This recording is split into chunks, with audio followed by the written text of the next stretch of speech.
Nova Hostels ezisangibwa e Buboga ng'abamu ku bayizi abasomera ku Mutesa University we basangibwa nga tuzza okumanya ebizibu bye bayitamu wamu n'okusomoozebwa kwe basanga ng'abo abayizi abasula ku hostels wano eza Nova Hostel.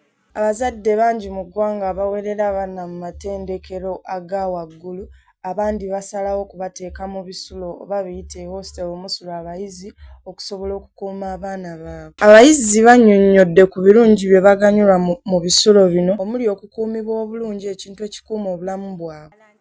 Asikali waffe takukkiriza tambula kitotoberako independent kwegamba olina limitations whereby oli ku kampasi n'ate bakuteekako amateeka mangi. Wabula bo abayizi abasula mu bisulo bino bawadde okusomoozebwa kwabwe kwe basanze mu kusula mu bisulo bino babiziyite hostel. Okusomozebwa kwensanze wano mu hostel amasannyalaze gabeera gavaavaako batuterako units ntono kwegamba oba oyagala okusoma ekiro naye ate nga tosobola kusomera mu nzikiza yeyo ensonga esooka.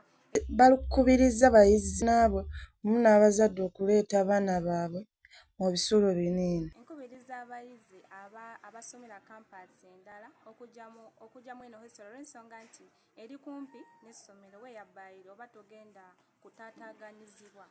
Nze Namukwaya Lilian, MRA TV.